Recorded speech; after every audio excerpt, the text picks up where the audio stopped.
ऐसा नहीं है कि बिहार में पढ़ाई के ऊपर खर्चा नहीं हो रहा है। इस गरीब बिहार में, इसको याद रखिएगा आगे के लिए, इस गरीब बिहार में हर साल आपका हमारा 40,000 करोड़ रुपया, 40,000 करोड़ रुपया खर्च हो रहा है बच्चों के पढ़ाने पर। स्कूले में और पूरा का पूरा इतना भ्रष्टाचार, इतना कुव्यवस्था है कि 40 गो बच्चा भी पढ़ के नहीं निकल रहा है। तो पढ़ाई की सुविधा यहाँ है ये नहीं है। दूसरा रास्ता आपको बताया, जमीन।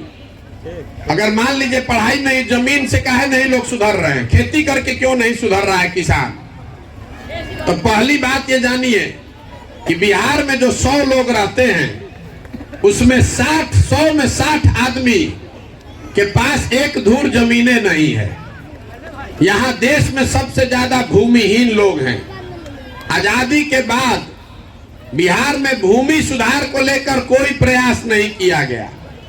तो 60 आदमी के पास तो जमीन है ये नहीं है, और जो 40 आदमी के पास जमीन है जो खेती कर रहा है, वो 40 में 35 आदमी के पास 2 बीघा से कम जमीन है। तो बिहार में जो खेती किसानी करने वाले लोग हैं, आप खेती आमदनी कमाने के लिए नहीं करते हैं, आप खेती खाने के लिए करते हैं।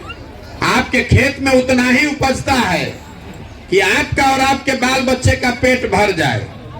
उस खेती से आमदनी नहीं होने वाला है। बिहार में सिर्फ 4 से 5% आदमी ऐसे हैं जिसको खेती से आमदनी हो रहा है। बाकी आदमी चाहे खेती से पेट भर रहा है या खेत में मजदूर है। तो पढ़ाई है नहीं, खेती है नहीं। तो तीसरा रास्ता आपको बताया, पूंजी, पैसा। अगर ये दोनों नहीं था, पैसा रहता तो कुछ नहीं करते, 5 को भैंसे पाल लेते, गांव में अपने किराना का दुकान कर लेते, खाद का व्यापार कर लेते। वो क्यों नहीं कर पा रहे हैं आप? तो बिहार में इतना गरीबी है कि प्रति व्यक्ति यहाँ आदमी साल में 35,000 रुपया कमाता है। एक आदमी औसतन 35,000 रुपया कमाता है। देश में प्रति व्यक्ति एक आदमी कमाता है 1,45,000। बिहार में हम लोग कमा रहे हैं 35,000। तब 35,000 रुपया में इस महंगाई के जमाना में आप अपना खाइएगा, बाल बच्चा का पेट भरिएगा कि पूंजी लाइएगा?